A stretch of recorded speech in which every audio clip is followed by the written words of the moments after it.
6 horas en punto. Muy buenos días con cada uno de nuestros televidentes. Los saludamos a todos ustedes en este día jueves 9 de julio. Arrancamos con nuestros titulares.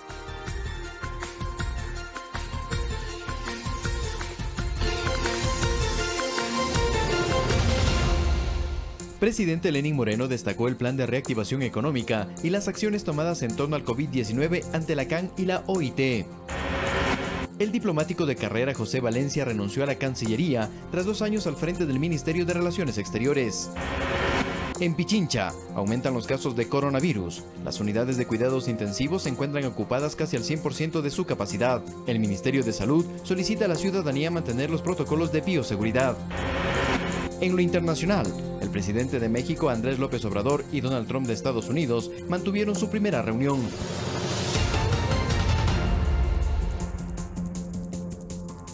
Iniciamos el desarrollo de las noticias. El presidente de la República, Lenín Moreno, recibió la donación de Estados Unidos de 50 respiradores para afrontar la crisis del COVID-19. Además, la cooperación internacional ha apoyado con alimentos a grupos vulnerables a través del Ministerio de Inclusión durante la pandemia.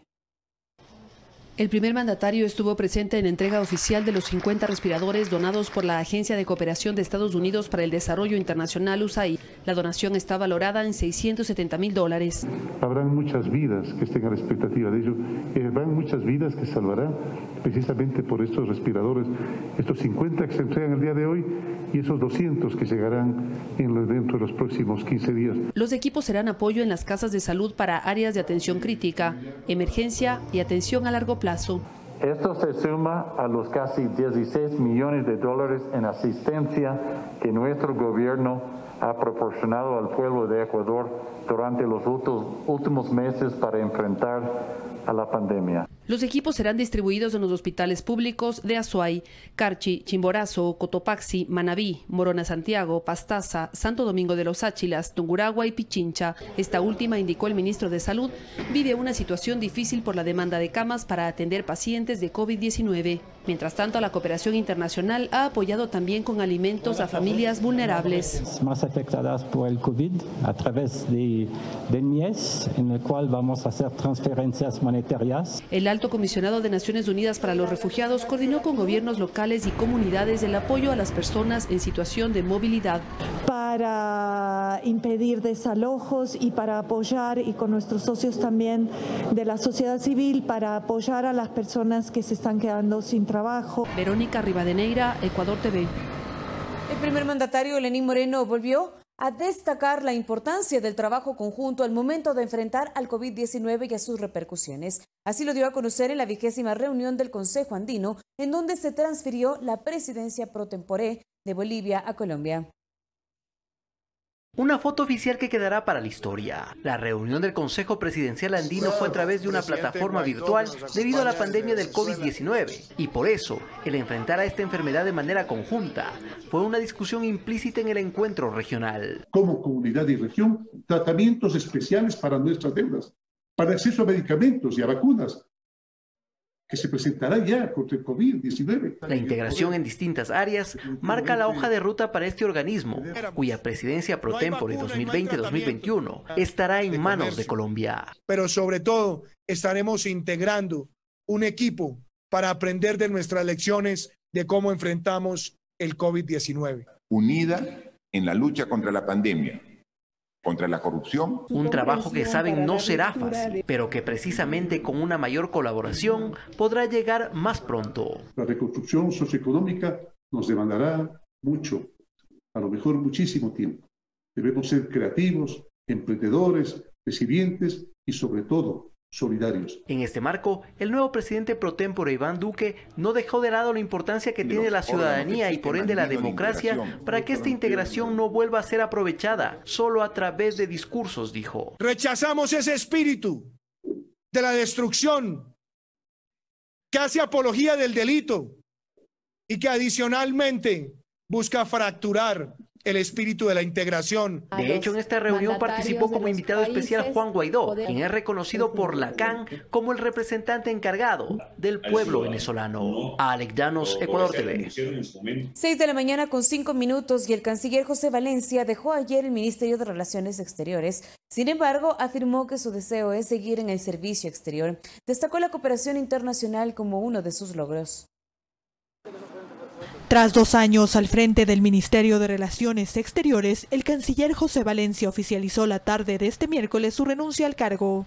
Al ser un diplomático de carrera, dijo seguirá aportando en el servicio exterior. En las nuevas responsabilidades que me sean asignadas como funcionario de servicio exterior, siempre tendré presente y continuaré con esa vocación de servicio. Valencia reconoció el aporte en su gestión diplomática con Estados Unidos y la Unión Europea. Han sido 2 años cruciales para mi patria. En mi trabajo yo me he orientado a fomentar las buenas relaciones del Ecuador con otros países y a ampliar nuestras relaciones bilaterales, los esfuerzos regionales y la acción del Ecuador en organismos internacionales. También descartó que su dimisión tenga alguna relación con la renuncia del vicepresidente Otto Sonnenhosner. Puesto que se le augura en sus caminos que ha empezado lo mejor para él, pero una vez más no hay una vinculación específica entre mi salida de la Cancillería y la renuncia del señor vicepresidente. Una de sus fortalezas fue la salida de la embajada ecuatoriana en Londres del fundador de Wikileaks, Julian Assange, asilado en la sede ecuatoriana por casi 7 años. Valencia brinda sus servicios diplomáticos desde 1982. Es académico con estudios en Harvard y en Columbia University. Desempeñó cargos diplomáticos en las misiones permanentes de Ecuador en Naciones Unidas en Nueva York y Ginebra. Además, fue embajador de Ecuador en Sudáfrica, representante observador ante la Unión Africana y representante permanente ante la Organización de Estados Americanos. María Elena Vaca, Ecuador TV.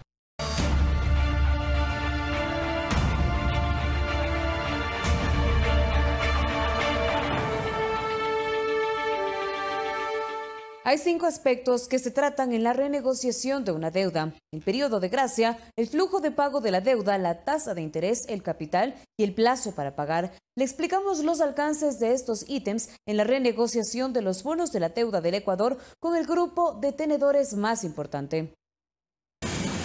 El periodo de gracia consiste en aplazar el pago de la deuda, es decir, disponer de un espacio de tiempo para encontrar mecanismos de recuperación y responder al préstamo. El equipo económico del gobierno ecuatoriano logró que los $5.000 millones de capital que estaba previsto pagar en los primeros 5 años, ahora se pague un mínimo monto. Solo este año vamos a pagar alrededor de $2.000 millones y vamos a pasar a pagar $79 millones. Es decir, se logró negociar un periodo de gracia tanto para el capital como para los intereses. Se alargó la deuda y se bajaron los montos. En cuanto al flujo de pago de la deuda, o liquidez, se logró un alivio de $11.000 millones. Es decir, esos desembolsos se alargan en el tiempo. Empieza en 2026 y luego se va haciendo en los próximos, hasta llegar al 2040, es decir, va a ser un pago fraccionado del capital. Por lo tanto, también es una manera más llevadera de cumplir con esas obligaciones. En relación al capital, el total de la deuda suma $17.375 millones, pero esta bajará a $15.835 millones. Y en lo relacionado a la tasa de interés, esta baja de 9.2 a 5.3% en promedio. El pago, incluso cuando llega a su máximo, no va a ser tan alto como lo sería sin acuerdo. Ahora, en cuanto al plazo, este se duplica, pasando de 6 años a 12 años en promedio. Y simplemente ahora este alivio que se da implica una menor necesidad de financiamiento. Entonces, a través de una combinación de las dos medidas, reducción del gasto e incremento de los ingresos, es posible que el Ecuador a futuro siga cumpliendo no solo con sus obligaciones financieras, sino principalmente con los gastos que son la razón de ser de un Estado, que son los servicios públicos de seguridad, salud, educación, justicia y demás. Según se explicó, es un acuerdo que beneficia al Ecuador en los 5 ítems de la renegociación de los bonos de la deuda, asentado en la responsabilidad, confianza y seriedad de las partes. Eduardo Córdoba, Ecuador TV. El alivio fiscal que representa la reestructuración de los bonos con el mayor grupo de acreedores podría ayudar al sector productivo a solventar la grave crisis que deja la paralización de actividades por la pandemia si todos los actores de la economía hacen su parte. Patricio Alarcón, presidente de la Cámara de Comercio de Quito, considera que es necesario inyectar recursos al sector productivo, ya que durante la pandemia se han perdido 15.000 millones en ventas y más de 240.000 empleos fueron afectados. Se debe destinar a créditos para mantener las operaciones del sector productivo, es decir, para capital de trabajo, para el salvataje de negocios, para mantener operaciones, para mantener los roles de pagos. Según el economista Abelardo Pachano, esta negociación también aportará a superar la crisis post-COVID si cada actor de la economía hace su parte. Los empresarios en un ambiente de seguridad jurídica tienen que poner en juego sus capitales. El grupo Ad Hoc, los mayores tenedores de bonos soberanos por 17.4 billones de dólares, aseguraron que este proceso de reestructuración sienta un precedente a esta negociación con los mercados emergentes post-crisis por el COVID-19 y demuestra cómo una buena relación deudor-acreedor conduce a resultados positivos. El Ecuador ha reducido en el 50% el valor presente neto de la deuda que tiene con los bonos. Primero, porque redujo en un 9% el valor del capital. Segundo, porque bajó las tasas de interés. Tercero, porque amplió los plazos. Cuarto, porque obtuvo periodo de gracia de interés. Quinto, porque obtuvo también periodo de gracia en pago de capital. Microempresarios como Sergio Palma Hervé, quien tiene una pequeña fábrica textil en la ciudad de Guayaquil, afectada gravemente por la paralización de actividades, recibió un crédito del Fondo Reactívate Ecuador. El gobierno se puso la pila en ese sentido. Yo sí creo que se va a necesitar otro empuje más. Pero según los expertos, para salir del hueco, consecuencia del mal manejo de la economía por años, serán necesarias otras medidas. Hay que reevaluar la estructura del Estado, quién está aportando un valor a la sociedad, adecuarnos a la realidad de la recaudación, y eso es lamentable porque cada día recaudamos menos. De momento, Ecuador gana un respiro, pues tras el anuncio de la negociación con los tenedores de deuda, el riesgo país bajó 519 puntos, ubicándose este 7 de julio en 2.760. Sofía Montoya, Ecuador TV. El presidente de la República participó en la cumbre virtual de la Organización Mundial del Trabajo, la OIT, y resaltó las medidas tomadas por el gobierno nacional para reactivar la economía y sostener los empleos.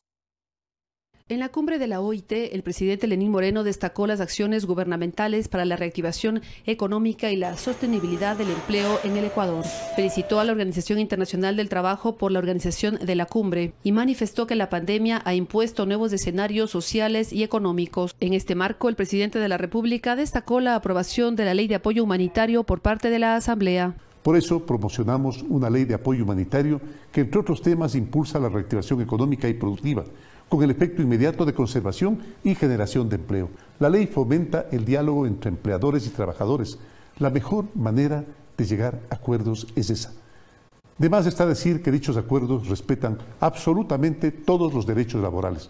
Además, mencionó el programa de créditos Reactívate Ecuador para brindar liquidez a las micro, pequeñas y medianas empresas, con un total de 1.150 millones de dólares para la reactivación. El jefe de Estado mencionó que la ley de apoyo humanitario busca mantener el empleo. La ley también incluye aspectos para superar los efectos negativos de la pandemia, como por ejemplo la reducción de pensiones escolares hasta en un 25%, la prohibición de incrementar los valores en los servicios básicos, así como su suspensión por falta de pago y la reducción en el costo del servicio eléctrico para los sectores de escasos recursos. En la cumbre, Moreno dijo que con solidaridad el mundo saldrá triunfante de la batalla contra la pandemia. Verónica Rivadeneira, Ecuador TV. 6 de la mañana con 14 minutos y en tiempos de pandemia es fundamental refinanciar deudas para evitar generar problemas adicionales en su historial crediticio. Analistas en el tema recomiendan que el primer paso es reconocer el estado real de sus obligaciones en el sistema financiero. Muchos ciudadanos presentan complicaciones para pagar sus deudas al sistema financiero. Por lo tanto, es urgente refinanciarlas. Primero, conocer el detalle de las mismas, los montos, tasas de interés y los plazos. El tema del diferimiento de la cuota, que conste en realidad en trasladar desde 2, 3, 4, 5, 6 cuotas determinadas por normativa y o por las políticas de las instituciones financieras en el tiempo, digamos así, manteniendo la cuota, etcétera, en un plazo diferente. Es importante, según los expertos, si está sobreendeudado, reducir el cupo de la tarjeta de crédito, establecer límites a las operaciones y verificar los costos de la refinanciación. En el caso de créditos hipotecarios, se puede bajar la cuota sin alargarla demasiado, ya que eso puede generar mayores intereses o gastos. Pero siempre está también la opción de tratar de unificar esas deudas y tener una sola obligación financiera con la institución que me dé la mejor condición del crédito, quizá un plazo mejor, quizá una tasa mejor, el cual me permita, o inclusive, por ejemplo, los temas de meses de gracia. Para el docente de la UDLA, Osvaldo Martínez, es importante, si tiene el dinero, pagar las deudas y no esperar. Pero si perdió su trabajo o se redujeron sus ingresos, es importante tomar otras decisiones. Entonces, si tú te endeudaste en el auto de $50,000 y hoy no puedes pagarlo, pues hay que sincerarse y decir, no puedo pagar. Hay que ver la manera de vender ese auto, pagar la deuda y con lo que me quede comprarme un auto mucho más modesto que va a cumplir la misma función. El experto sugiere también priorizar los gastos necesarios como alimentación, vivienda y salud y recortar otros, con lo cual es importante verificar que si no se puede pagar un arriendo alto, es mejor buscar otra opción más económica. Verónica Rivadeneira, Ecuador TV. En otro tema, la Superintendencia de Compañías presentó una denuncia ante la Fiscalía por uso de documentación falsa. Según la entidad, su imagen institucional es usada en supuestos certificados para autorizar créditos y otras gestiones bancarias.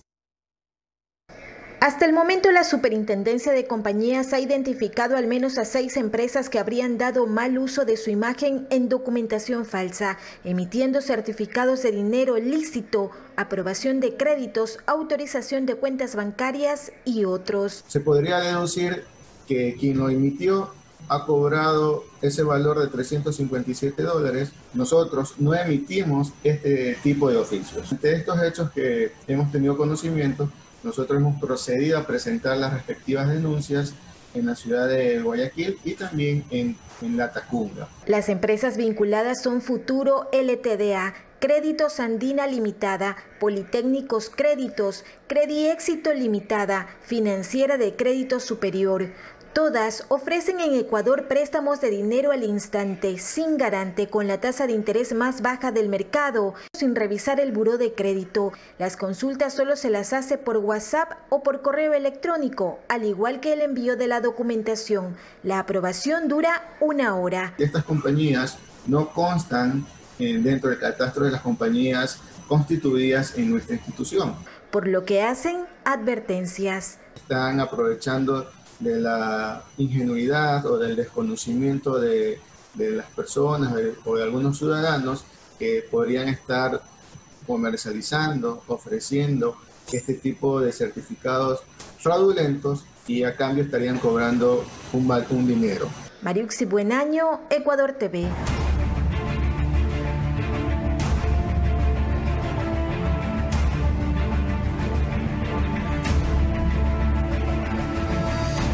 En Pichincha, un 92.81% de camas de hospitalización para tratamiento de COVID-19 están ocupadas, al igual que un 99.21% de camas de la unidad de cuidados intensivos. El Ministerio de Salud cree que la responsabilidad ciudadana es fundamental para superar esta crisis sanitaria.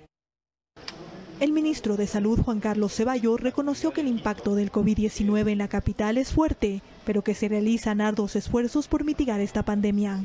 Uno de los principales problemas que afronta Quito es la falta de camas. Nos tocó la ola de contagios acá en Quito, nos ha tocado un momento sumamente difícil por la demanda de camas. En Pichincha hay una capacidad de 320 camas de hospitalización COVID-19. De ellas, 297 están ocupadas, lo que representa el 92.81%. El panorama es similar en las unidades de cuidados intensivos, que cuentan con 127 camas. Y hasta este miércoles 126 permanecieron ocupadas. Esta cifra representa una ocupación del 99.21% del total. El ministro cree que la única forma de afrontar esta crisis sanitaria es con responsabilidad social. Los hospitales y las camas son necesarias, las unidades de cuidados intensivas son necesarias.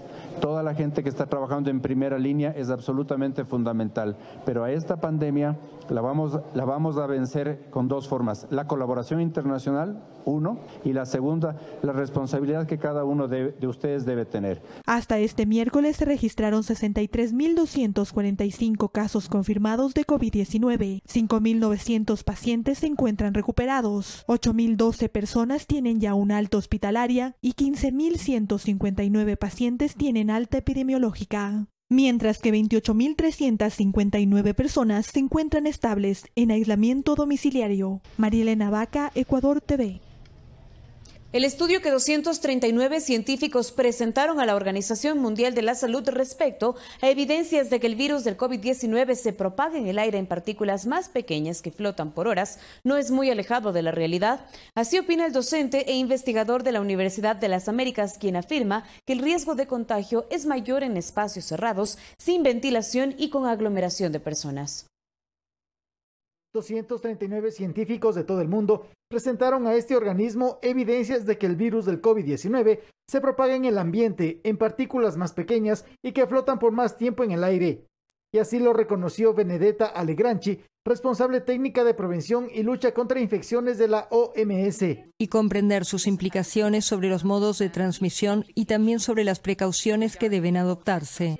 Al respecto, el docente e investigador de la Universidad de las Américas, Rodrigo Enríquez, hace varias precisiones. La primera, esta evidencia se comprobó por contagios en espacios cerrados, sin ventilación y donde los infectados no usaron mascarilla. Otra cosa muy distinta es en espacios abiertos, donde circula el aire y usted está sin personas a su alrededor. No existe riesgo de que pueda haber contagio por vía aérea. Ante esta nueva evidencia, el académico Rodrigo Enríquez considera inoportuno que se abran espacios como cines, por ejemplo, por la siguiente razón. En donde la gente tal vez quiera comer o beber algo y por lo tanto se va a retirar la mascarilla. Y además tenemos pendientes o declives porque hay personas sentadas a mayor altura y otras a menor altura, aumentaría el riesgo de contagio, por ejemplo, por vía aérea. Recuerde, si está en oficina o en un espacio cerrado y lo comparte con gente, use mascarilla. Abra ventanas o puertas para ventilar el espacio. No use aire acondicionado ni ventilador. Javier Ceballos, Ecuador TV. En más noticias, más de 28.000 personas se movilizaron vía aérea desde la reapertura de los vuelos comerciales en los distintos aeropuertos del país, según los reportes de la Dirección General de Aviación Civil. Desde el pasado 1 de junio, fecha en la que progresivamente los 21 aeropuertos del país reanudaron sus operaciones comerciales, 28.146 pasajeros se transportaron vía aérea, en medio de estrictas medidas de bioseguridad para evitar la propagación del COVID-19. Para mí es muy importante, debido a esta pandemia, poder viajar con una seguridad sanitaria. El aeropuerto ha cumplido con las normas de bioseguridad y estoy viajando muy tranquila, la verdad.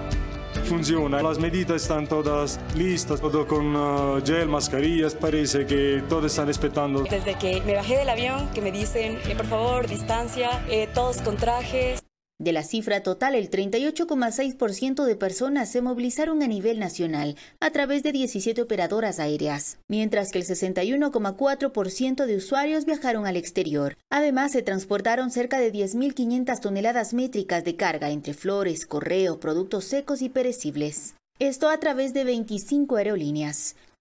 Marcos Ubía, presidente de la Asociación de Representantes de Líneas Aéreas del Ecuador, cuenta que nuestro país fue el primero de Latinoamérica en reactivar este sector, pero advierte que será un proceso lento. Estaba viendo algunas estadísticas de IATA y de ALTA y más o menos están calculando que Latinoamérica llegará a los niveles del 96% del año 2019 de aquí a 3 años. Actualmente, para viajar vía aérea, los pasajeros requieren de una prueba negativa de COVID-19 y desde el 21 de julio los controles serán aleatorios.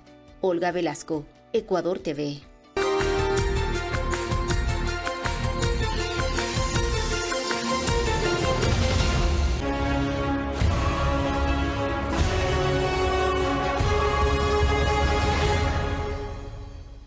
Y la Fiscalía, a través de su cuenta de Twitter, indicó: Fuerza de Tarea de Fiscalía procesó a Daniel S. y Noé S. en audiencia de vinculación en Huaquillas por presunto lavado de activos. Se dictó inmovilización de 1.7 millones de dólares que mantenían en sus cuentas y la incautación de vehículos e inmuebles. Además, fueron vinculadas 6 personas jurídicas al proceso por presunto lavado de activos, en el que se investiga a los hermanos Daniel S. y Noé S. En total, 6 vehículos y 6 inmuebles relacionados con las empresas procesadas fueron incautados.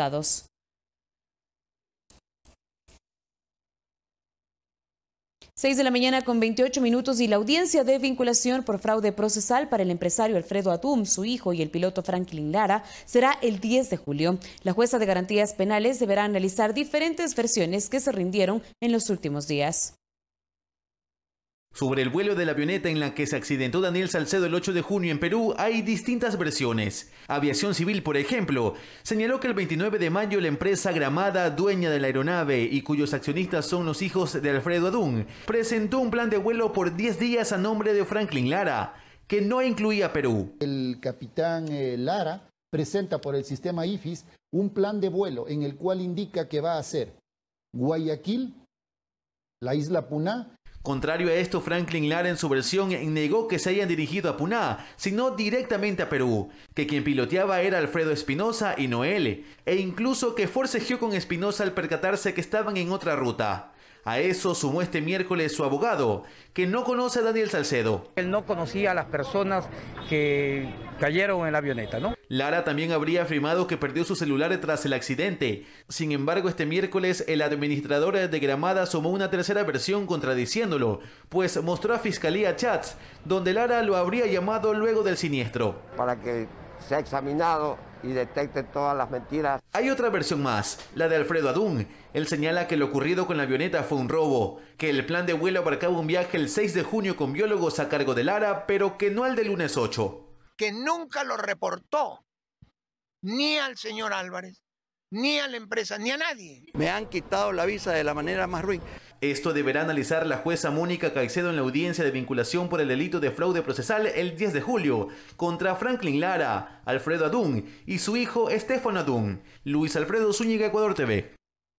El lunes 13 de julio arrancará el proceso de admisión para la educación superior en el país. El examen está a cargo de la Secretaría de Educación Superior, que analiza si será o no presencial. Sin embargo, bachilleres consultados aseguran que con la modalidad de estudio virtual quedaron muchos vacíos que podrían perjudicarlos en la próxima evaluación.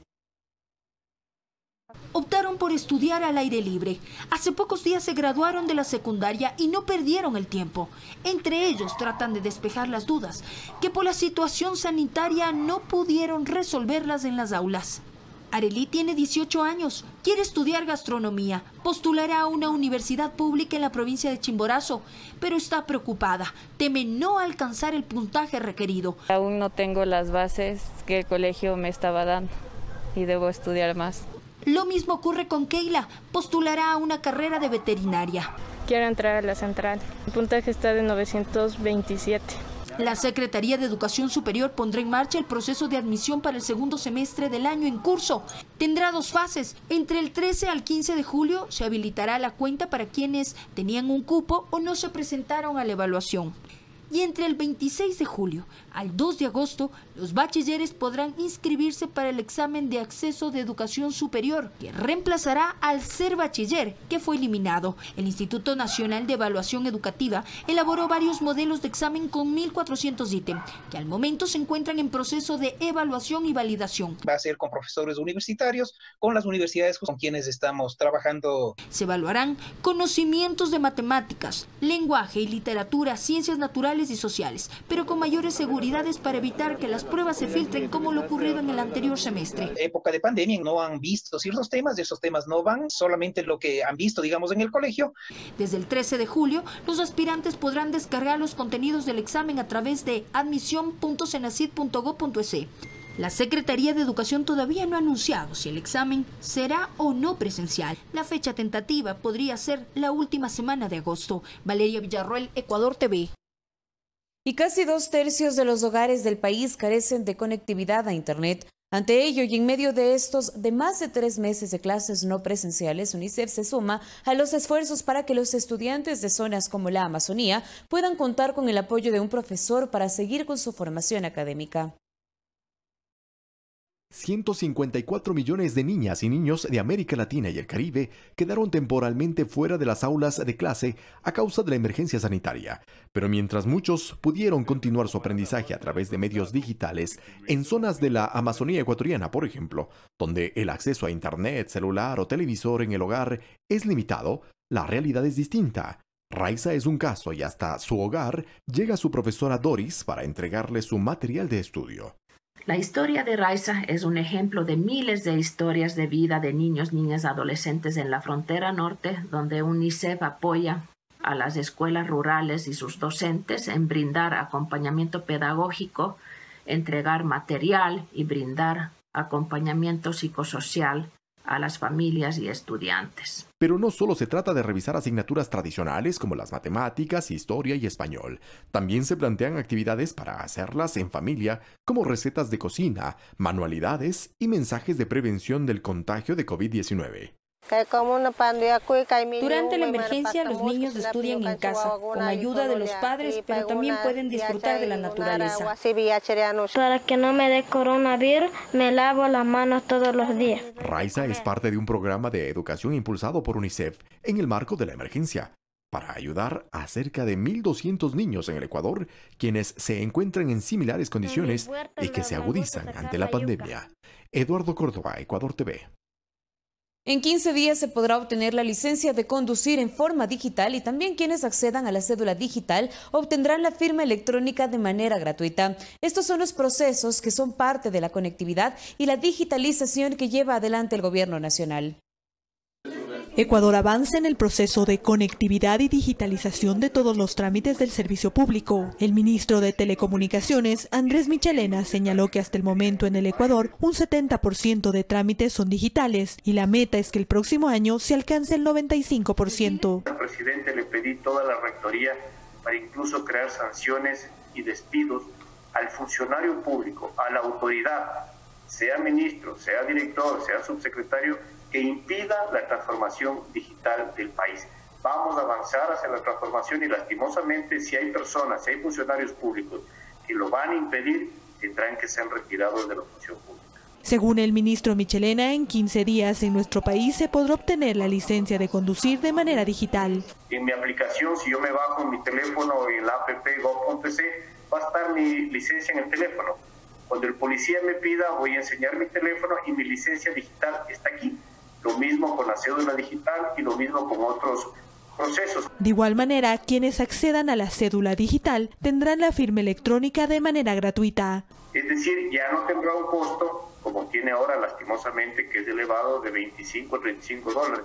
Será gratuita. Con esto no habrá excusas, vamos a dar toda la posibilidad para que no existan excusas. Uno de los retos es contar con tecnología 5G en el Ecuador, pero los expertos creen que aún no es explotado todos los beneficios de la tecnología 4G. El proceso de digitalización y conectividad permite un ahorro al Estado de 300 millones de dólares. María Elena Vaca, Ecuador TV. 6 de la mañana con 36 minutos y para precautelar la seguridad de los ecuatorianos en la emergencia sanitaria que vive el país, el Gobierno Nacional ofrece los servicios en línea de varias instituciones a través de la siguiente página web www.gov.es. La oferta es variada para realizar trámites de la Dirección Nacional de Registros de Datos Públicos, la Dirección de Registro Civil, Identificación y Cedulación, el Instituto Ecuatoriano de Seguridad Social IES, el Servicio de Rentas Internas SRI, el Ministerio de Trabajo, el municipio de Quito, son organismos de una misma plataforma en la que usted puede realizar 2.660 trámites en línea de 101 instituciones de la función ejecutiva. De estos trámites, 1.376 se los pueden efectuar directamente desde esta página web sin la necesidad de acudir a las instituciones.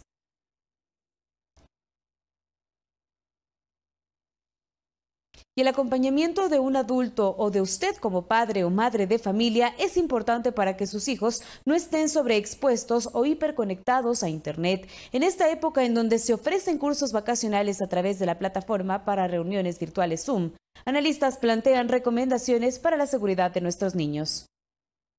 Los niños y jóvenes acabaron su periodo académico en la Sierra y Amazonía y lo hicieron a través de Internet. Debido a la emergencia sanitaria y por el alto riesgo de contagio, las opciones de cursos vacacionales para niños también se ofrecen ahora a través de la plataforma Zoom.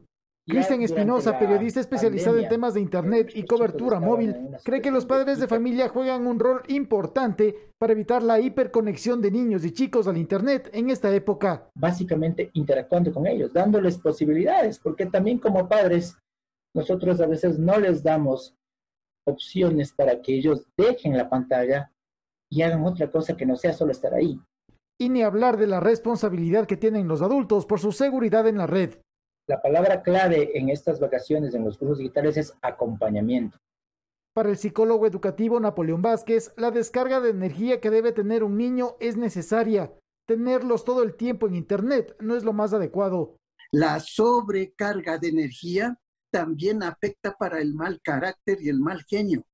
Los adultos deben, acotó Vázquez, involucrar a los menores en las tareas de casa, por ejemplo.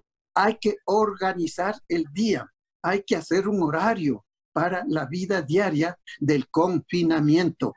Es la tecnología y sus beneficios. Es la tecnología también y sus amenazas. Javier Ceballos, Ecuador TV. Y la cuenta de la empresa pública metropolitana de movilidad y obras públicas de Quito informa a la ciudadanía que desde este jueves 9 de julio, de 8:30 de la mañana a 10:30 aproximadamente, habrá un cierre total en sentido norte-sur en la avenida Simón Bolívar, a la altura de la Loma de Puengasí, por trabajos en un puente peatonal afectado por el choque de un tráiler. Anticipe su salida.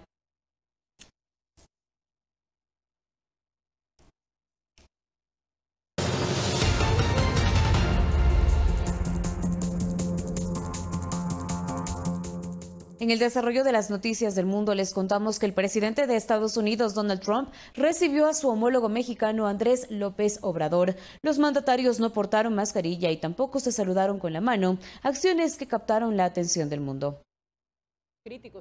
Andrés López Obrador cumplió la primera visita oficial en sus 18 meses como presidente de México. Como es costumbre, el mandatario estadounidense Donald Trump lo esperó en la puerta de la Casa Blanca para iniciar con su reunión privada. Ninguno de ellos portaba mascarilla al momento de encontrarse y tampoco cumplieron con el distanciamiento social recomendado, aunque no se saludaron estrechando sus manos. Al finalizar, ambos mandatarios ofrecieron una declaración conjunta en la que el presidente Trump aseguró que la amistad entre los países se fortalecerá. Este es verdaderamente un momento histórico de orgullo para ambas naciones. Con esta firma, prometemos una amistad cercana y continua entre Estados Unidos y México. En los días previos a la reunión, la prensa mexicana puso especial atención a temas como la construcción del muro que separa a las dos naciones y que fue la obra emblema de la campaña de Trump, además del futuro de los llamados Dreamers del programa DACA, que casi desapareció por deseo del mandatario estadounidense. Coralía Pérez, Ecuador TV. 6 de la mañana con 40 minutos y el presidente de Perú, Martín Vizcarra, convocó a elecciones generales. Lo ha hecho adelantándose al Congreso, que buscaba posponer los comicios y en medio de un clima de enfrentamiento entre el Ejecutivo y el Legislativo. En el proceso electoral que se llevará a cabo el 11 de abril de 2021, se elegirán además de presidente, vicepresidente, congresistas y representantes del Perú ante el Parlamento andino. Vizcarra convocó a un Consejo de Estado para este jueves a fin de abordar la reforma sobre inmunidad aprobada por el Congreso. Hoy, a través de un decreto supremo y delante de todos los peruanos, suscribo el documento, la norma legal, con mi firma, formalizando la convocatoria a elecciones. Tenemos de acá a poco más de 9 meses un cambio de autoridades. Lo que tengamos que corregir, corrijámoslo, hagámoslo bien. Señores congresistas, trabajemos juntos para concluir la reforma política y concluir la reforma del sistema de justicia. Sí hay tiempo suficiente de hacerlo, hagámoslo bien.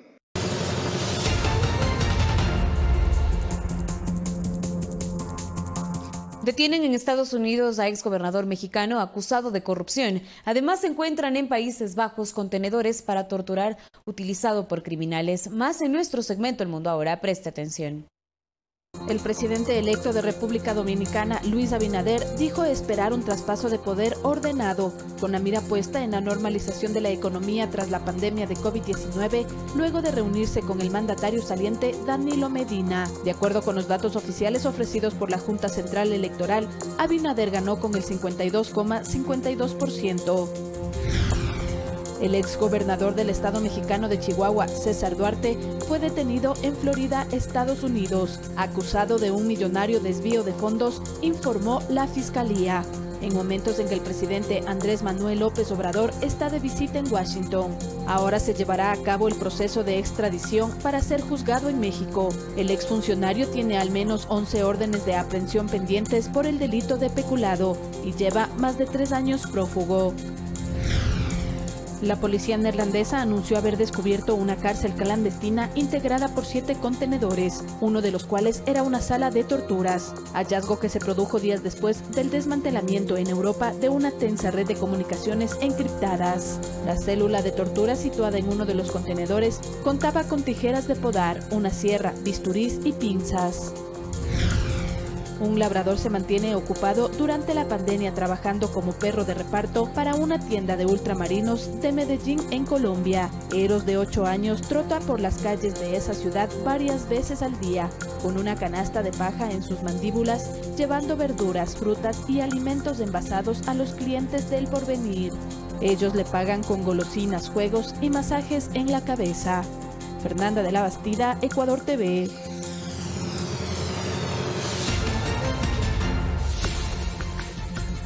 Y con estas noticias hacemos una pausa aquí en Telediario. Ya se viene la información deportiva, continúe con nosotros.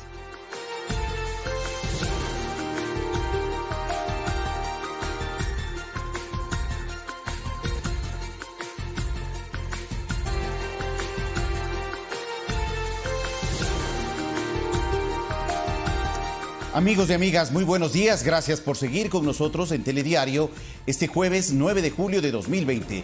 Bienvenidos todos. Les contamos que el presidente de la República, Lenín Moreno, recibió la donación de Estados Unidos de 50 respiradores para afrontar la crisis del COVID-19. La cooperación internacional ha apoyado con alimentos a grupos vulnerables a través del Ministerio de Inclusión durante la pandemia. El primer mandatario estuvo presente en la entrega oficial de los 50 respiradores donados por la Agencia de Cooperación de Estados Unidos para el Desarrollo Internacional, USAID. La donación está valorada en $670,000. Habrán muchas vidas que estén a la expectativa de ello. Habrán muchas vidas que salvarán precisamente por estos respiradores. Estos 50 que se entregan el día de hoy y esos 200 que llegarán dentro de los próximos 15 días. Los equipos serán apoyo en las casas de salud para áreas de atención crítica, emergencia y atención a largo plazo. Esto se suma a los casi $16 millones en asistencia que nuestro gobierno ha proporcionado al pueblo de Ecuador durante los últimos meses para enfrentar a la pandemia. Los equipos serán distribuidos en los hospitales públicos de Azuay, Carchi, Chimborazo, Cotopaxi, Manabí, Morona Santiago, Pastaza, Santo Domingo de los Áchilas, Tungurahua y Pichincha. Esta última, indicó el ministro de Salud, vive una situación difícil por la demanda de camas para atender pacientes de COVID-19. Mientras tanto, la cooperación internacional ha apoyado también con alimentos a familias vulnerables. Más afectadas por el COVID a través del MIES, en el cual vamos a hacer transferencias monetarias. El Alto Comisionado de Naciones Unidas para los Refugiados coordinó con gobiernos locales y comunidades el apoyo a las personas en situación de movilidad. Para impedir desalojos y para apoyar, y con nuestros socios también de la sociedad civil, para apoyar a las personas que se están quedando sin trabajo. Verónica Rivadeneira, Ecuador TV. El primer mandatario, Lenín Moreno, destacó la importancia del trabajo conjunto al momento de enfrentar al COVID-19 y sus repercusiones. Así lo dio a conocer en la 20ª reunión del Consejo Andino, donde se transfirió la presidencia pro tempore de Bolivia a Colombia.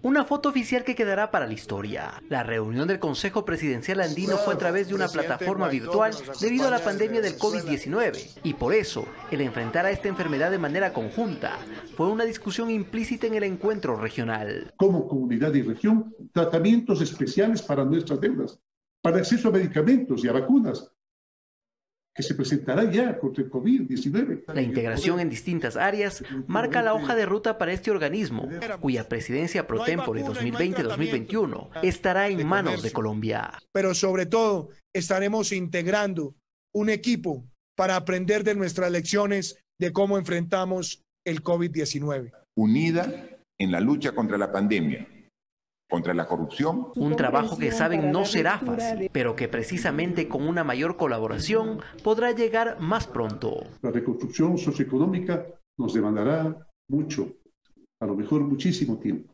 Debemos ser creativos, emprendedores, resilientes y sobre todo solidarios. En este marco, el nuevo presidente pro tempore Iván Duque no dejó de lado la importancia que tiene la ciudadanía y por ende la democracia para que esta integración no vuelva a ser aprovechada solo a través de discursos, dijo. Rechazamos ese espíritu de la destrucción que hace apología del delito y que adicionalmente busca fracturar el espíritu de la integración. De hecho, en esta reunión participó como invitado especial Juan Guaidó, quien es reconocido por la CAN como el representante encargado del pueblo venezolano. Alex Llanos, Ecuador TV.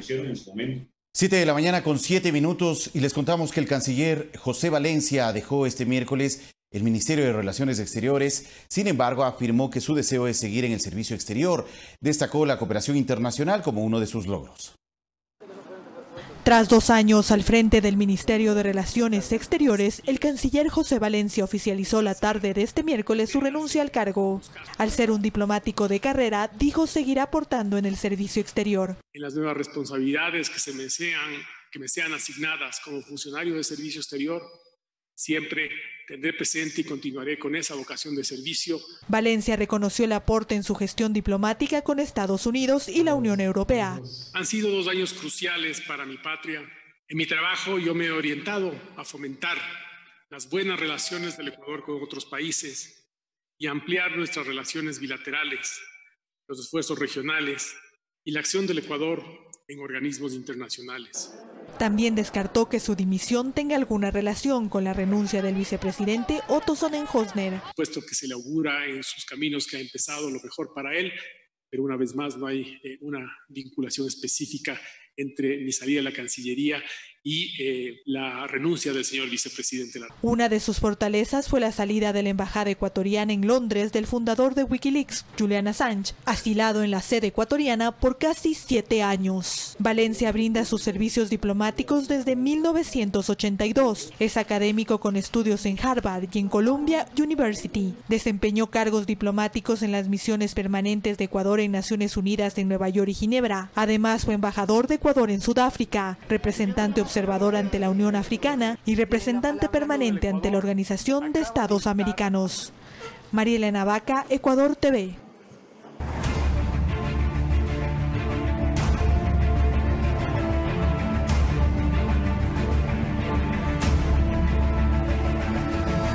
En la provincia de Pichincha, un 92,81% de camas de hospitalización para tratamiento de COVID-19 están ocupadas, al igual que un 99,21% de camas de la unidad de cuidados intensivos.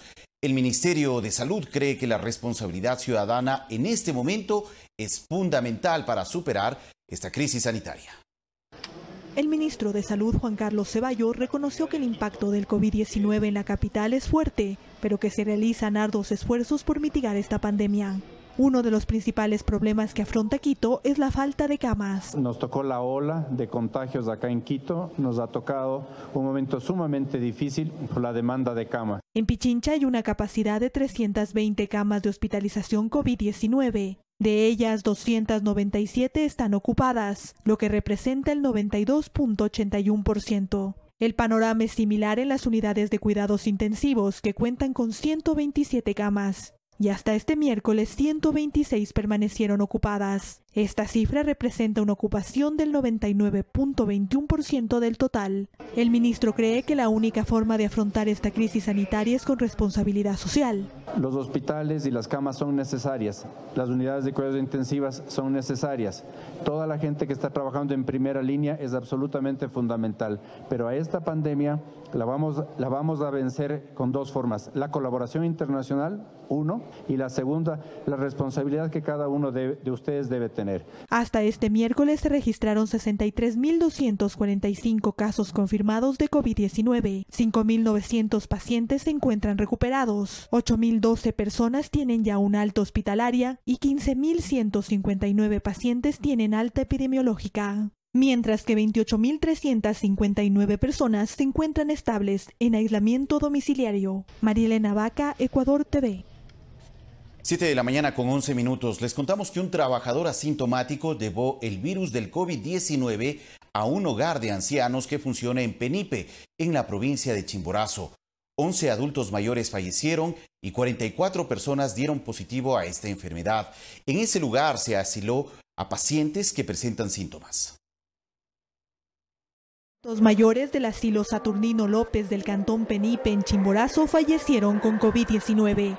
Al parecer el contagio se produjo por uno de los trabajadores que no presentaba ningún síntoma. Por la imprudencia de una trabajadora. Cambiado el semáforo, hasta entonces estaban muy disciplinados todos los trabajadores dentro de la casa. O sea, ninguno salió. En este hogar de adultos mayores se realizaron pruebas de detección del virus y 44 personas dieron positivo, entre ellos personas de la tercera edad, religiosas y trabajadores de este centro. Como cambió el semáforo, salieron y una fue a su casa. Es una señora portadora asintomática. 2 médicos y una enfermera del Ministerio de Salud trabajan en la atención a los adultos mayores que permanecen aislados en este mismo asilo. Marielena Vaca, Ecuador TV. 7 de la mañana con 12 minutos y les contamos que el estudio que 239 científicos presentaron a la Organización Mundial de la Salud, OMS, respecto a evidencias de que el virus de COVID-19 se propaga en el aire en partículas más pequeñas y que flotan por horas, no es muy alejado de la realidad. Un docente investigador afirmó que el riesgo de contagio es mayor en espacios cerrados, sin ventilación y con aglomeración de personas.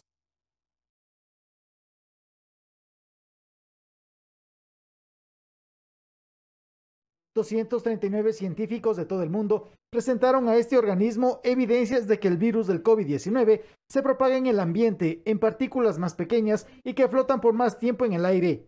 Y así lo reconoció Benedetta Allegranchi, responsable técnica de prevención y lucha contra infecciones de la OMS. Y comprender sus implicaciones sobre los modos de transmisión y también sobre las precauciones que deben adoptarse.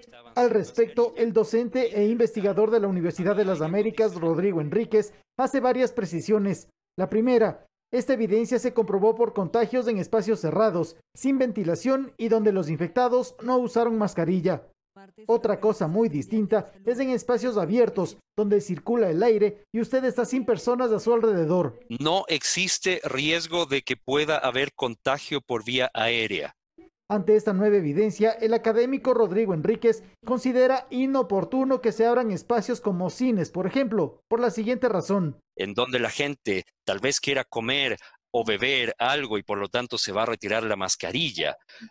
Y además tenemos pendientes o declives porque hay personas sentadas a mayor altura y otras a menor altura, aumentaría el riesgo de contagio, por ejemplo, por vía aérea. Recuerde, si está en oficina o en un espacio cerrado y lo comparte con gente, use mascarilla. Abra ventanas o puertas para ventilar el espacio. No use aire acondicionado ni ventilador. Javier Ceballos, Ecuador TV. 7 de la mañana con 14 minutos y el doctor Marcelo Aguilar, médico epidemiólogo, se encuentra con nosotros para conversar en estos minutos sobre los últimos hallazgos y descubrimientos en torno al COVID-19. Buenos días, doctor. Gracias por estar aquí en este espacio. Buenos días. Saludos a toda la teleaudiencia de Ecuador TV. Muchas gracias, doctor. Muy gentil por acompañarnos. Bueno, ¿se puede o no se puede contaminar o contraer la enfermedad del COVID-19 a través del aire?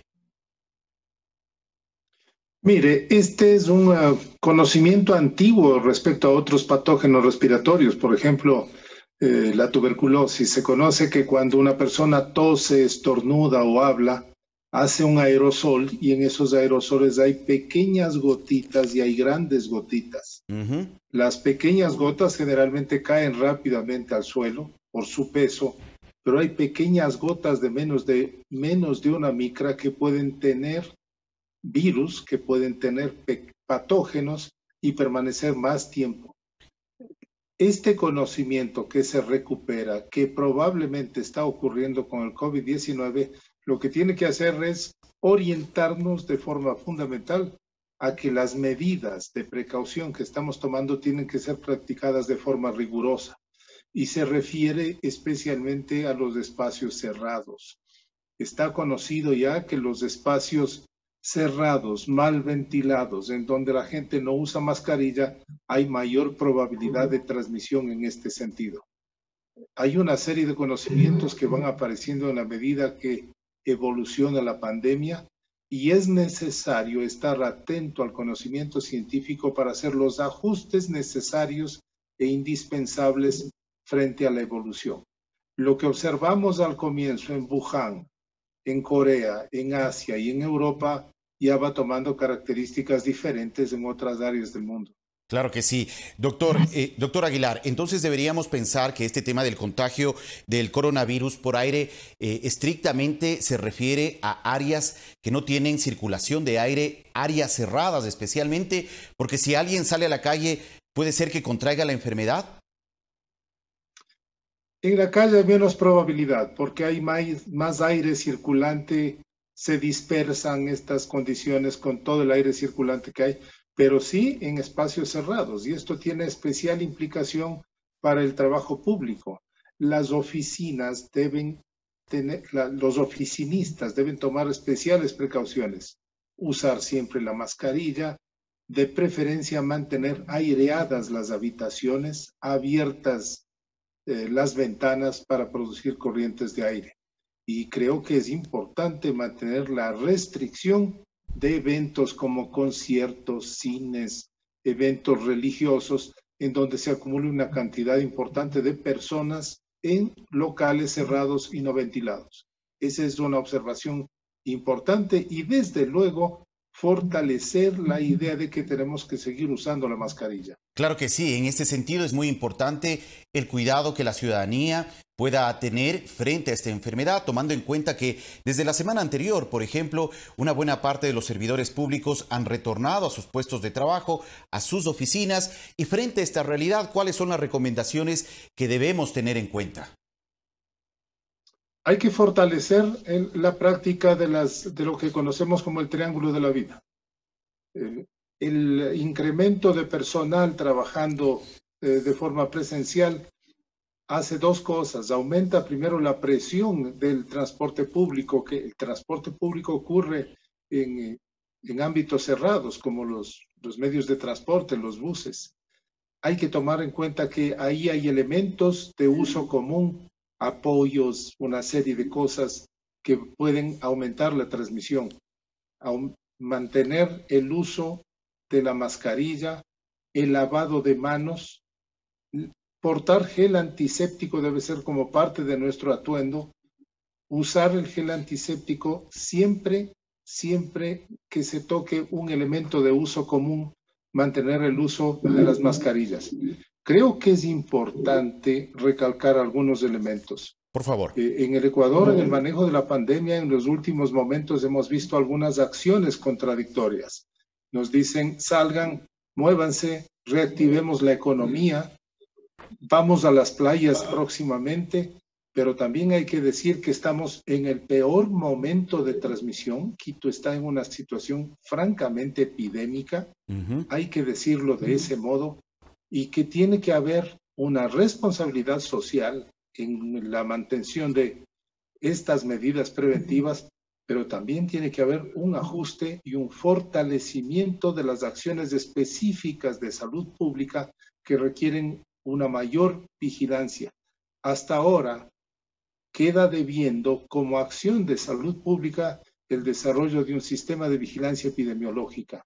El aumento de movilidad, el aumento de actividades con contacto social implica también tener algunas acciones específicas de salud pública que permitan la contención de la transmisión del virus. El Ecuador ha incrementado desde que inició julio más de 2.000 casos. Quito tiene más de 60% de mortalidad incrementada. Hay cantones de la Amazonía ecuatoriana que están con altísima transmisión. Estamos en una situación de curso epidémico y tenemos que actuar en consecuencia. Es indispensable hacer un ajuste de las medidas de prevención y control de la pandemia en este momento. Claro, y estas decisiones atraviesan por las medidas que se puedan adoptar más adelante por parte de las autoridades que dan seguimiento al desarrollo y a la presencia de la enfermedad en el país. El desarrollo de estas enfermedades que tienen altísima velocidad de transmisión implica también hacer un monitoreo muy adecuado, muy preciso y un ajuste de medidas. Eso es parte de enfrentar una epidemia de esta naturaleza. Entonces, el incremento de actividades de movilidad debe ir también con un ajuste de nuevas medidas de prevención. Por ejemplo, en Quito hay que decir, estamos en el momento de mayor peligro en la transmisión. Hay que practicar las medidas de forma más adecuada. Hay que evitar reunirse, hacer fiestas y evitar esa movilidad. Y tiene que haber un compromiso de parte de las autoridades de fortalecer las acciones de campo. Hasta ahora el Ministerio de Salud se ha centrado en la atención de los enfermos, en las medidas de atención directa, de hospitalización, de terapia intensiva, pero queda pendiente desarrollar las actividades de detección de casos sospechosos, el aislamiento de los casos sospechosos y el trabajo en las comunidades y en los barrios. Hay algunas preocupaciones importantísimas en términos científicos. Hay datos que muestran que la transmisión del COVID puede estar ocurriendo hasta en 50% con personas asintomáticas. Hay algunas condiciones que muestran que, por ejemplo, en España 5% y en Estados Unidos 10% de personas hicieron una segunda infección de formas mucho más graves. Entonces, estos elementos científicos que muestran la mayor gravedad de esta fase pandémica exigen un ajuste, exigen un fortalecimiento de acciones de salud pública mucho más precisas y más intensas, porque lo que viene probablemente puede ser peor que lo que hemos vivido hasta hoy. Doctor Aguilar, un reciente estudio realizado por científicos a nivel mundial encontraron pacientes con lesiones cerebrales asociadas al virus, las cuales pueden causar complicaciones neurológicas como inflamación, apoplejías, psicosis y delirio. ¿Usted está al tanto de este tipo de descubrimientos en torno a los efectos del COVID-19 en la salud humana? Uno de los elementos que se está observando es que mientras más circula el virus, al parecer se diferencian distintas poblaciones de este virus que van tomando características distintas. Esta puede ser una característica, puede ser un elemento que aporte para este aparecimiento. Por ejemplo, vimos el síndrome inflamatorio en niños, están apareciendo síndromes neurológicos. Recordemos que estamos frente a un virus nuevo. Todavía estamos conociendo, apenas vamos 6 meses de conocimiento del virus y en la medida que más circulación veamos, situaciones distintas van a ir apareciendo y nuevos datos sobre su afectación clínica y su comportamiento epidemiológico van a aparecer. Todavía estamos en un proceso de conocimiento y este es un elemento que nos orienta a estar atentos sobre el comportamiento para poder hacer los ajustes necesarios. Pero yo insisto que es indispensable tener acciones más enérgicas en el área de salud pública, en el área de salud colectiva, porque ese es un área que está muy deficiente aún en la respuesta en el Ecuador. Claro, progresivamente iremos conociendo eventuales más efectos que presente esta enfermedad. ¿Hay un punto a través del estudio científico que se pueda determinar en qué momento se llega a conocer realmente un virus como este? No hay una precisión en ese sentido, solamente cuando hay un tiempo significativo, hay estudios científicos que puedan documentar los distintos comportamientos y esto generalmente va a ocurrir en años. Lo que estamos viendo hoy es la primera fase de la pandemia. Esto va a durar varios meses, varias semanas. Es necesario un proceso de adaptación de la convivencia con el virus. El virus está circulando de forma comunitaria. Hay que hacer los ajustes en el comportamiento social, fortalecer la disciplina social por un lado, pero fortalecer las acciones de salud pública y de respuesta integral del Estado frente a lo que estamos observando. Insisto que esto no es una cuestión que va a terminar en semanas o meses. Esto va a tener un largo tiempo de duración hasta disponer de una vacuna que atenúe y que proteja a algunos de los grupos más vulnerables. Una cuestión importante que hay que decirle en el Ecuador es que estas diferencias se están mostrando. Por ejemplo, en el Ecuador hay una mortalidad muy alta de personas más jóvenes. Aquí la mortalidad no solamente es de mayores de 65 años y de personas con enfermedades crónicas. Están muriendo personas jóvenes de 40 años para arriba y principalmente varones. Entonces, son elementos que tenemos que tenerlos muy en cuenta porque el comportamiento en cada zona, dependiendo de las condiciones socioeconómicas, va a ser diferente y eso tiene que tener atención especial y ajustes precisos en el manejo.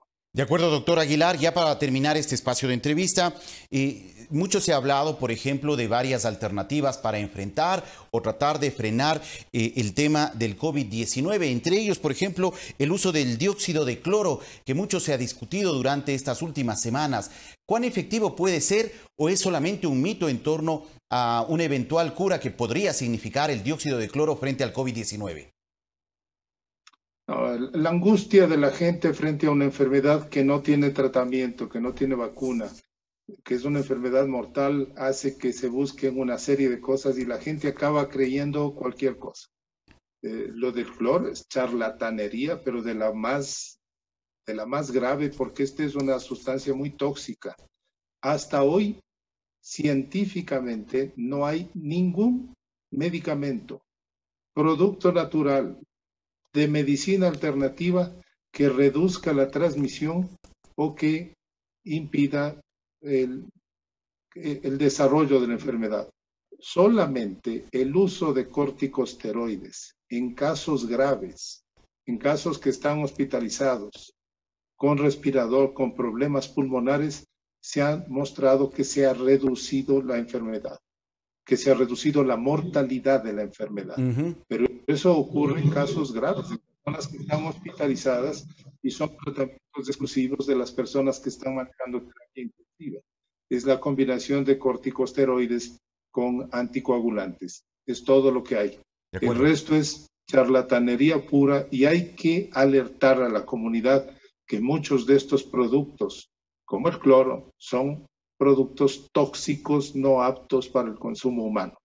Ahí es necesario llamar a las autoridades y especialmente ARCSA que se pronuncie y que haga control sobre los falsos medicamentos que pueden causar mucho más daño a la población. De acuerdo, doctor Aguilar, muchas gracias por la información compartida en este espacio. Buenos días. Gracias. Saludos igualmente. cordiales. Gracias, que tenga un buen día. Agradecemos al doctor epidemiólogo Marcelo Aguilar por ofrecernos su punto de vista en torno a esta nueva información relacionada al impacto que puede tener el COVID-19 en la salud humana. Son las 7 de la mañana con 29 minutos. Y en este momento nos contactamos con nuestra compañera Verónica Rivadeneira, quien se encuentra en el mercado San Francisco de Quito, en el centro de la capital, donde un total de 86 personas analizadas, 8 resultaron positivas para COVID-19. Estos fueron aislados y al momento se cumplen normas de bioseguridad para el ingreso de estas personas que llegan hasta este mercado, este punto de abastos en la capital. Verónica, buenos días. Por favor, su informe. Buenos días, Fabricio. Así es, nos saludamos desde el mercado San Francisco de Quito, que fue fundado en el año de 1893. Aquí se implementan medidas de bioseguridad para el ingreso de todos los visitantes y de los comerciantes. Saludamos en este momento a Rommel Rosero, coordinador distrital del comercio, quien nos va a comentar todas las medidas de bioseguridad que se han implementado en este mercado de la capital ecuatoriana, ubicado en el centro de Quito. Muy buenos días. Muy buenos días. Efectivamente, pues este mercado, como los 54 mercados que tenemos a lo largo de la ciudad, tienen implementados estos protocolos de bioseguridad con el objetivo de la prevención del contagio del virus del COVID-19. Como tú puedes observar, pues aquí tenemos la señalítica pues, que está en el piso para marcar el distanciamiento social, la desinfección del calzado, la toma de temperatura, desinfección de manos, y adentro pues se cuida el aforo dentro del mercado. Aquí al ingreso justamente estamos viendo que desinfectan a las personas que ingresan. Sí, en la puerta principal hay dos puertas, una de ingreso y otra de salida para controlar sobre todo el aforo del mercado. ¿Se les entrega alcohol también al ingresar? Tienen el producto para la desinfección de las manos y principalmente pues después, como te decía, el protocolo lo que permite es la prevención de esta enfermedad pues, del COVID-19. Y en todos los mercados tenemos estos protocolos implementados. Los comerciantes de adentro pues también tienen su equipo de protección personal apropiado, el ofrecimiento del gel, el alcohol para sus clientes y, como tú ves, todo el distanciamiento social, que es una de las medidas de prevención para poder evitar el contagio. Ya ingresando al mercado vemos que las personas tienen como medida obligatoria que usar la mascarilla aquí adentro para vender y también la gente que entra a comprar. El uso de la mascarilla es obligatorio, eso es ahora es parte importante de nuestras prendas de vestir, pues ahora usar una mascarilla, así es que sin mascarilla que al mercado no puedes ingresar. ¿Y la limpieza cómo se realiza aquí? ¿Cada cuánto se desinfecta también? Todos los días se hace la desinfección del mercado al final de la jornada, todos los días se hace una desinfección y bueno, este mercado tradicional de Quito es el primer mercado de la ciudad. Aquí se le conoce pues y su característica principal del mercado son las señoras que curan, hacen sus curaciones con hierbas tradicionales, la medicina ancestral, como podemos ver acá a un costado. Y una noticia importante que ya la podemos comunicar a la ciudadanía. Aquí uno de los objetivos del señor alcalde es crear los mercados temáticos turísticos. Y este año este es uno de esos mercados que se va a hacer justamente con la tradición de la medicina ancestral, que es una característica de este mercado. Muy importante, acá vemos también a los comerciantes que están limpiando aquí la zona de trabajo, que todas tienen gel desinfectante encima de sus sitios de trabajo, de donde expenden los alimentos. Es muy importante también. Es parte de los protocolos de bioseguridad el ofrecer a los clientes el alcohol para la desinfección de las manos y sobre todo ellas desinfectan su sitio de trabajo, hacen una venta, inmediatamente proceden a hacer una limpieza y permanentemente están desinfectando sus puestos de trabajo. Y también se lavan las manos constantemente. Sí, obviamente, que hay baños, hay agua, entonces en todos los servicios básicos aquí en el mercado no hay ningún inconveniente. Este mercado, contaban los comerciantes, no cerró las puertas durante toda la emergencia, ¿es así? Es de los pocos mercados que pudo mantenerse abierto justamente por no hubo casos de COVID aquí, pues no. Entonces eso ayudaba a que el mercado esté abierto y sea uno de los proveedores de alimentos para la ciudad. ¿Se hicieron pruebas a los comerciantes que están justamente expendiendo alimentos a la ciudadanía? La semana pasada se hicieron una muestra a los comerciantes de las pruebas de PCR que hace el municipio a través de la Secretaría de Salud. Sí, hubieron, como en todo lado, pues hubieron un grupo de comerciantes contagiados que salieron positivos e inmediatamente fueron aislados y ya están en sus casas con su tratamiento correspondiente. ¿Cuántos dieron positivos? 8. ¿De un total de cuántos? Una muestra de 56. 86, perdón. 86 personas. ¿Y se hizo el cerco preventivo también al resto? Totalmente. Como esto lo hace la Secretaría de Salud, pues hay los protocolos correspondientes y se cumplió y se implementaron. Y ahora vemos que la ciudadanía va llegando y también existe un lugar aquí en las mesas para que promover también el distanciamiento si las personas se sientan a servirse alimentos aquí. Aquí estamos en el patio de comidas y como tú puedes observar, pues se mantiene el control del distanciamiento y también el control del aforo, que es del 30%. Entonces, en este momento las mesas están dispuestas para mantener ese aforo y el distanciamiento correspondiente. ¿Y existe disciplina por parte de la ciudadanía? ¿Sí está colaborando? Totalmente. La ciudadanía ya ha entendido y ha comprendido la magnitud del problema y sabe que todas estas medidas de prevención es para su bienestar, para precautelar la prevención de esta enfermedad, y colabora totalmente. Muchísimas gracias. Agradecemos a Rommel Rosero, coordinador distrital del comercio, quien nos ha comentado todas las medidas de bioseguridad que se implementan aquí en el Mercado San Francisco, en el centro de Quito. Continúas tú con más información, Fabricio. Buenos días. Buenos días, gracias Verónica por comentarnos sobre estos trabajos y estas tareas de control del personal que entra al mercado de San Francisco, el primer mercado oficial que existió en la capital y que fue fundado en el año de 1893. Allí, este punto de abasto se cumple controles de bioseguridad para garantizar la salud de los usuarios y también de los comerciantes. 7 de la mañana con 36 minutos. Vamos a una pausa, regresamos en breve.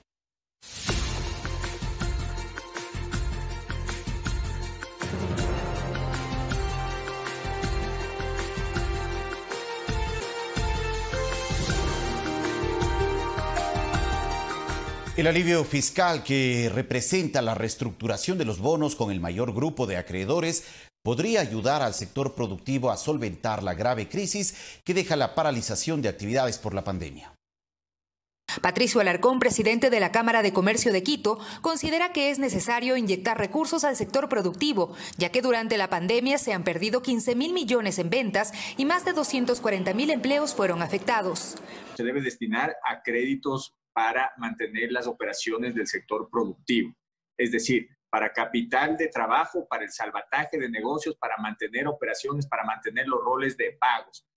Según el economista Abelardo Pachano, esta negociación también aportará a superar la crisis post-COVID si cada actor de la economía hace su parte. Los empresarios en un ambiente de seguridad jurídica tienen que poner en juego sus capitales. El grupo Ad Hoc, los mayores tenedores de bonos soberanos por 17.4 billones de dólares, aseguraron que este proceso de reestructuración sienta un precedente a esta negociación con los mercados emergentes post-crisis por el COVID-19 y demuestra cómo una buena relación deudor-acreedor conduce a resultados positivos. El Ecuador ha reducido en el 50% el valor presente neto de la deuda que tiene con los bonos. Primero, porque redujo en un 9% el valor del capital. Segundo, porque bajó las tasas de interés. Tercero, porque amplió los plazos. Cuarto, porque obtuvo periodo de gracia de interés. Quinto, porque obtuvo también periodo de gracia en pago de capital. Microempresarios como Sergio Palma Hervé, quien tiene una pequeña fábrica textil en la ciudad de Guayaquil, afectada gravemente por la paralización de actividades, recibió un crédito del Fondo Reactívate Ecuador. El gobierno se puso la pila en ese sentido. Yo sí creo que se va a necesitar otro empuje más. Pero según los expertos, para salir del hueco, consecuencia del mal manejo de la economía por años, serán necesarias otras medidas. Hay que reevaluar la estructura del Estado, quién está aportando un valor a la sociedad, adecuarnos a la realidad de la recaudación, y eso es lamentable porque cada día recaudamos menos. De momento, Ecuador gana un respiro, pues tras el anuncio de la negociación con los tenedores de deuda, el riesgo país bajó 519 puntos, ubicándose este 7 de julio en 2.760. Sofía Montoya, Ecuador TV. 7 de la mañana con 41 minutos. El economista Fausto Ortiz, exministro de Finanzas y además integrante del Consejo Asesor en materia económica de la Presidencia, nos acompaña esta mañana vía videoconferencia desde la ciudad de Guayaquil. Buenos días, economista. Gracias por estar con nosotros. Fabricio, buenos días. Saludos cordiales a usted y a la audiencia. Muchas gracias, economista. Bienvenido. Bueno, ¿en qué medida esta operación, esta renegociación de deuda con el mayor grupo de tenedores de bonos, podría facilitar también la disponibilidad de recursos económicos para apuntar a la reactivación productiva del país tan afectada por la pandemia? Sí, los recursos que hacen falta en el país son recursos que consiga el sector público y recursos que consiga el sector privado.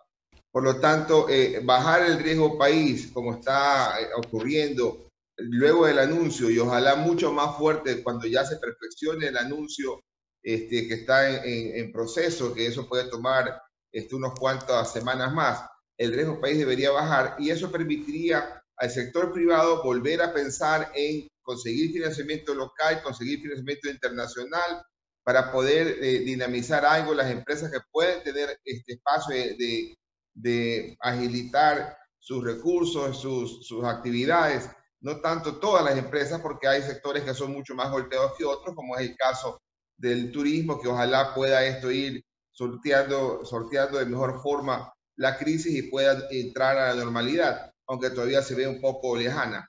Y entonces el financiamiento es la ruta con la cual tenemos que ver cómo la economía se reactiva un poco, o al menos para no caer tan fuerte como se ha estimado en este año, que es algo así como unos 8.9% del PIB, que es lo que ha indicado el Banco Central. Economista Ortiz, ¿cuánto podría requerir el sector productivo para poder restablecer en algo sus niveles alcanzados antes de la presencia de la pandemia? A través del programa Reactívate Ecuador, el gobierno nacional ha canalizado la entrega de créditos por un monto total global aproximadamente 1.050 millones de dólares. Pero ¿cuánto podría requerir el sector productivo ecuatoriano para poder recuperar su ritmo?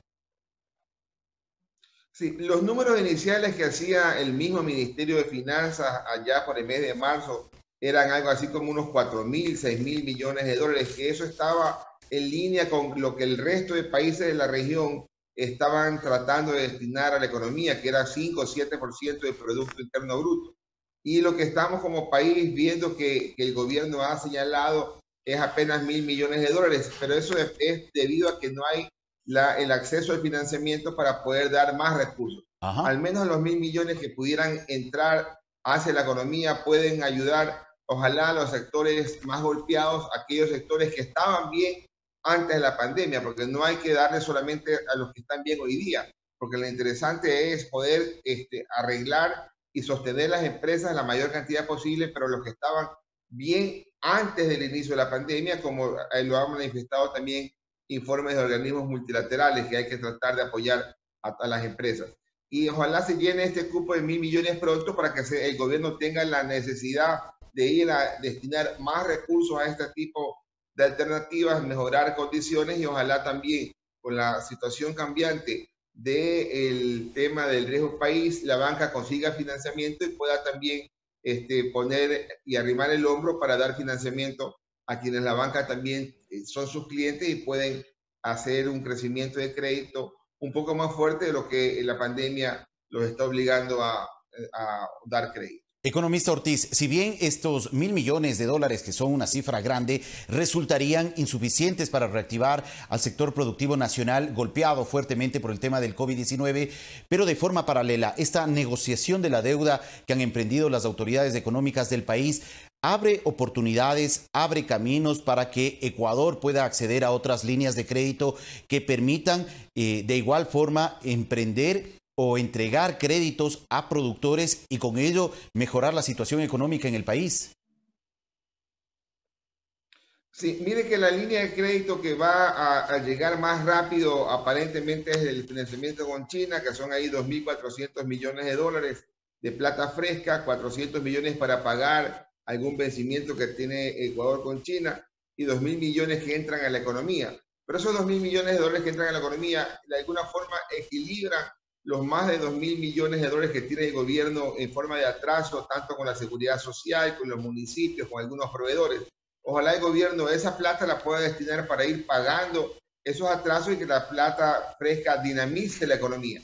Y luego también lo siguiente que permite la renegociación de la deuda es abrir el camino y agilitar el camino para que el Fondo Monetario y Ecuador encuentren un segundo acuerdo de financiamiento para este año, y que le puedas implicar al gobierno adicional de seguir un norte de bajar el gasto y reperfilar sus otro tipo de deudas, también le permita financiamiento fresco importante para ir cerrando la brecha que sigue siendo enorme en este segundo semestre y financiamiento que el gobierno necesita una cantidad entre 7.000 y 9.000 millones de dólares para pasar el bache del déficit fiscal previo, el déficit fiscal por la pandemia y los pagos de amortización de deuda, y de los cuales todavía nos falta identificar como país algo así como 2.000 o 3.000 millones de dólares, que ojalá el gobierno tenga la posibilidad de ir comunicando de dónde va a sacar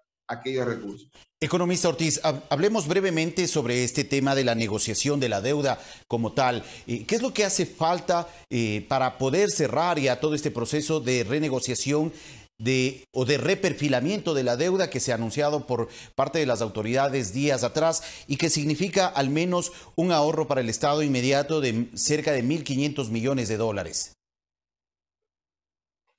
Sí, es 1.500 millones de dólares de alivio en el tamaño de la deuda y 1.000 millones de dólares adicionales de alivio en el pago de intereses en este año y 1.300 millones de alivio para el pago de intereses del año siguiente, que es bastante importante y que en conjunto hay otros elementos. Pero a su pregunta, el gobierno ha hecho lo correcto, ha empezado a conversar con el acreedor más grande o el grupo de acreedores más grande, el grupo de acreedores que representa el 45% del total de los acreedores o tenedores de deuda externa ecuatoriana. ¿Qué implica aquello? Que le falta conversar con muchos acreedores dispersos, pero es más fácil llegar a acuerdos con acreedores dispersos después de haber logrado el consentimiento y el apoyo del acreedor más grande.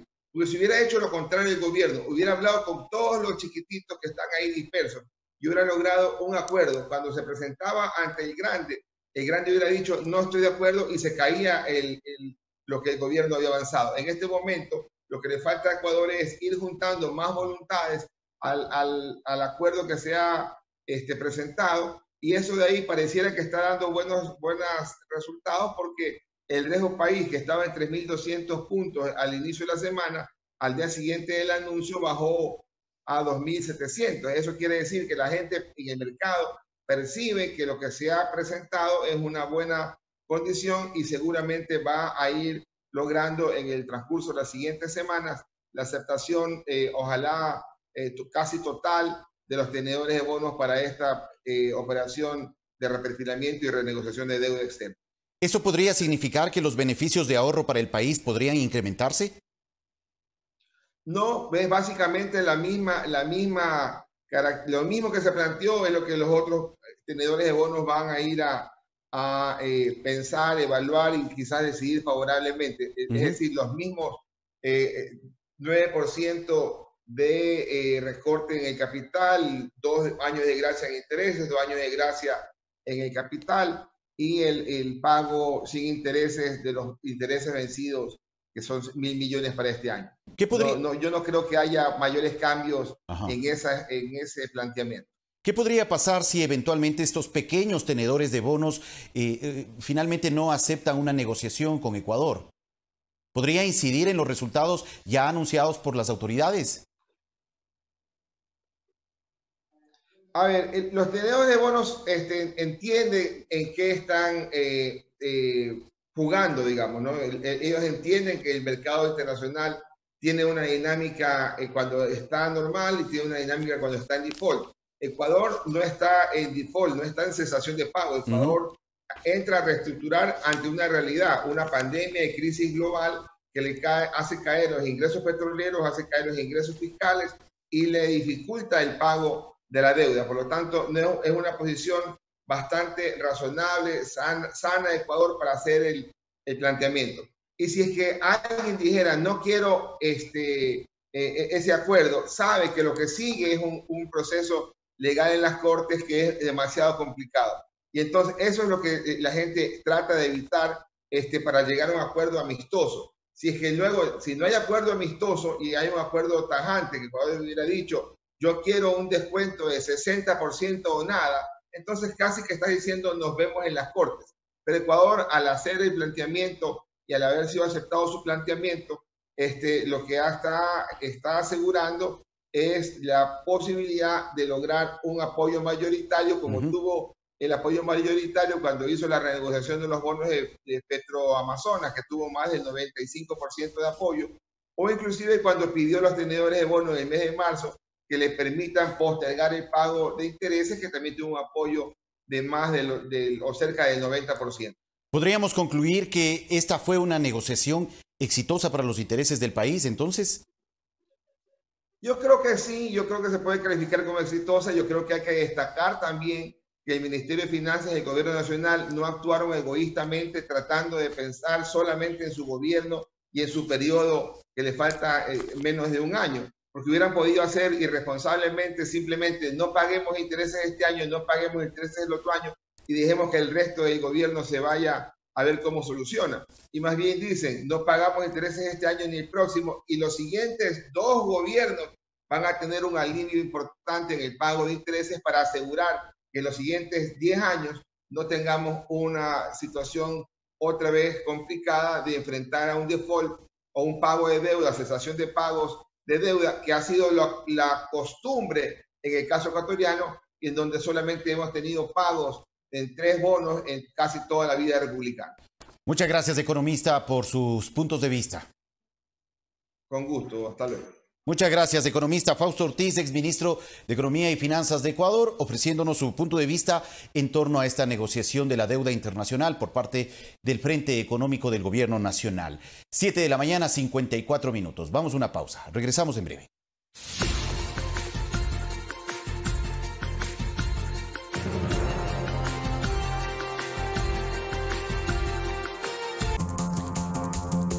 Noticias del mundo. El presidente de Perú, Martín Vizcarra, convocó a elecciones generales.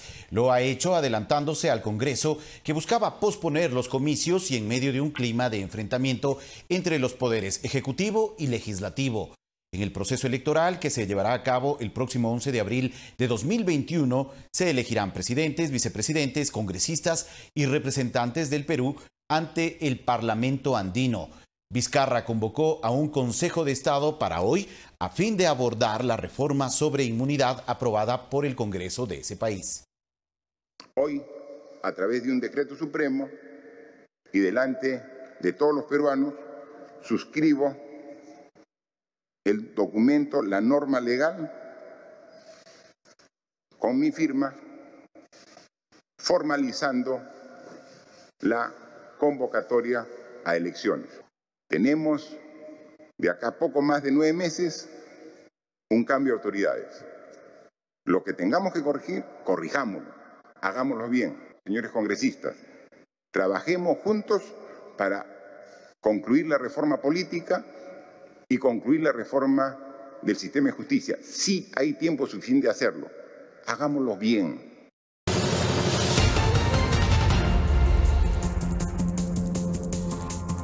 Detienen en Estados Unidos a exgobernador mexicano acusado de corrupción. Además, encuentran en Países Bajos contenedores para torturar, utilizados por criminales. Más en El Mundo Ahora.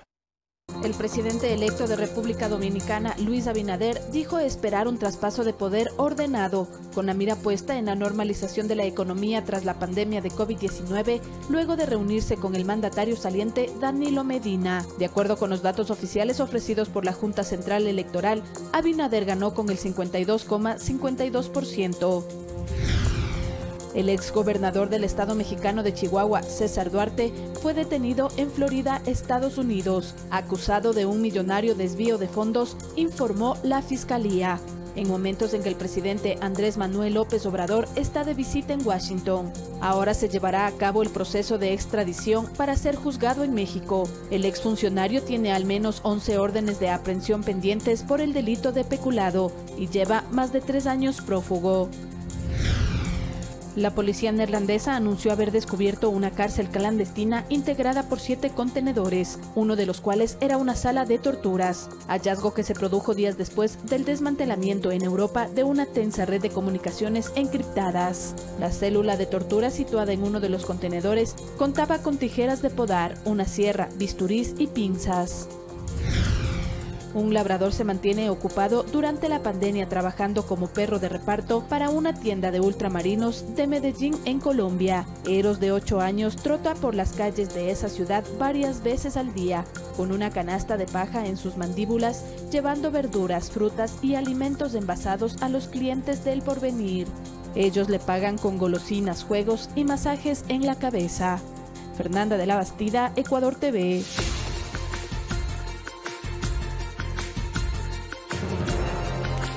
Muchas gracias a todos por acompañarnos en Telediario. De inmediato viene Café TV. Que tengan un buen jueves.